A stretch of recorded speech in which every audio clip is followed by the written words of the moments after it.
ஸ்ரீ மகாபெரிவா திருவடியில் சரணம். என்னோடய சேனலை தொடர்ந்து ஃபாலோ பண்ணுற அத்தனை பேருக்கு நன்றி. என்னோடய சேனலில் பொது பரிகாரங்கள், சக்தி மிகுந்த ஸ்லோகங்கள் அத்தனையும் கொடுத்துக்கிட்டு இருக்கேன். உங்களுக்கு ரொம்பவும் உபயோகமாக இருக்கும்னு நான் நம்புகிறேன். இந்த பதிவில் நாம் பார்க்க போகிறது, தீராத நோயினால் ரொம்பவும் கஷ்டப்பட்டுக்கிட்டே இருக்கிறவங்க, தினந்தோறும் மருந்து மாத்திரைகள் சாப்பிட்டுக்கிட்டே இருக்கிறவங்க, இல்லை படுத்த படுக்கையாக இருக்கிறவங்க.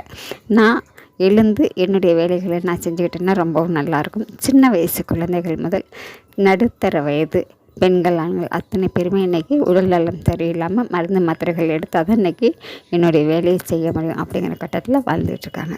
அப்படிப்பட்டவங்க நோய் நொடி இல்லாமல் ஆயுளோட ஆரோக்கியத்தோடு வாழணும், மருந்து மாத்திரைகளே இல்லாத அளவுக்கு நான் வாழணும் அப்படின்னு நீங்கள் நினச்சிங்க அப்படின்னா நீங்கள் செய்ய வேண்டியது, சனிக்கிழமை தோறும் வாரந்தோறும் உங்கள் வீட்டுக்கு பக்கத்தில் இருக்கக்கூடிய சிவன் ஆலயத்துக்கு போய் அங்கே இருக்கக்கூடிய கால பைரவர் அவருக்கு நீங்கள் இலுப்பை எண்ணெயால் நீங்கள் விளக்கேற்றணுங்க. யாருக்கு உடல்நிலை சரியில்லையோ அவங்களே போய் இந்த விளக்கை ஏற்றிட்டு வரலாங்க. அப்படி போக முடியாத சூழ்நிலையில் இருந்தாங்க அப்படின்னாக்கா அவங்களுக்காக வேண்டிக்கிட்டு குடும்பத்தில் இருக்கிறவங்க விளக்கேற்றலாம்.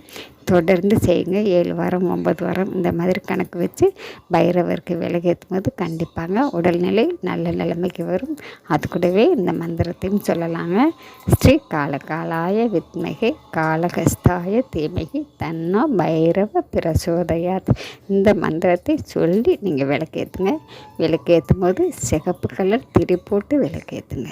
இலுப்பை எண்ணெய், சிகப்பு கலர் திரி, இது ரெண்டையும் போட்டு விளக்கேற்றும் போது கண்டிப்பாக எப்படியாப்பட்ட நிலைமையில் நீங்கள் இருந்தாலும் கூட எழுந்து நடமாடுவீங்க.